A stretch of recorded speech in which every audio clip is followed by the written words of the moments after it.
سارا USA سے پوچھتی ہیں، وہ کہتی ہیں کہ میرے میاں مجھ سے بہت محبت کرتے ہیں، لیکن بعض اوقات وہ اپنی بہن اور ماں کی بہت زیادہ طرفداری کرتے ہیں اور اس میں میرے اور ان کے درمیان بہت زیادہ جھگڑا ہوتا ہے۔ میں تو اجتناب کرتی ہوں کہ جھگڑا نہ ہی ہو، لیکن میرے میاں بہت زیادہ غصے والے ہیں، وہ بہت زیادہ مار پیٹ پر بھی اتر آتے ہیں۔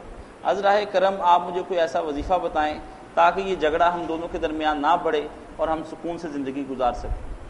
میری بچی یہ جھگڑے تو حضرت آدم علیہ السلام سے شروع ہوئے ہیں، گھروں میں یہی ختم ہونے میں نہیں آتے۔ آپ بھی کوئی حوصلہ کریں نا، اس کی ماں ہے، بہن، اگر ان کی طرف سے دھیان کرتا تو آپ جلیں نہ برا منائیں۔ جب آپ کے حقوق ادا کرتا ہے تو بالکل خوش رہیں، اگر کوئی اس میں کمی ہے تو توجہ دلائیں، باقی ماں اور بہن سے اس کو نہ الگ کریں، ان کا بھی بڑا حق ہے۔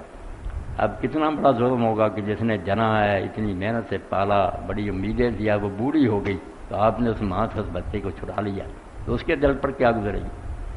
مجھے یاد آتا کہ ایک عورت نے مولانا سید ابوالعلا مودودی رحمۃ اللہ علیہ کو لکھا کہ اسلام میں نہ اعتدال نہیں، توازن نہیں، ماں کا بہت درجہ بیان ہوا، بیوی کہہ رہی، تو مولانا نے اسے کہا کہ میں بیٹا اب تجھے سمجھاتا رہوں نا، بات نہیں سمجھ آئی۔ جب تو اپنے بچے کی شادی کرے گی نا اور تیرے گھر میں آئے گی بہو، پھر تجھے پتہ چلے گا کہ اسلام ماں کے بارے میں کیوں اتنا چیختا چلاتا۔ اس کی قربانیاں جب ضائع ہو جاتی ہیں، ماں کو پیچھے پھینک دیا جاتا، پھر جو اس کے دل پر گزری، بیٹا تجھے خود ہی پتہ چل دے گا، اس وقت سمجھ جائے گی تو کہ اسلام یہ کیوں فکر مندی کر۔ بیوی سے محبت تو ایک فطری ہے، وہ خواہش کی بات ہے، ادھر تو لڑکی جانا، ماں بیچاری کو لوگ بھول جاتے۔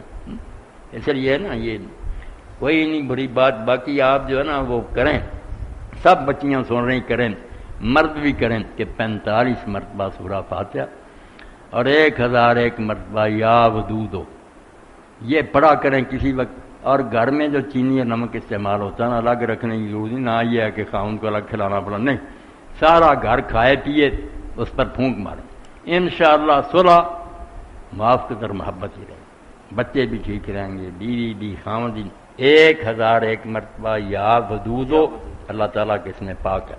اور دوسری طرف سورہ فاتحہ 45 بار درود شریف والآخر پڑھ کر نا یہ پھونک دیا، خیر ہوگی اللہ کے فضل، اللہ دلوں کو ملا دے گا۔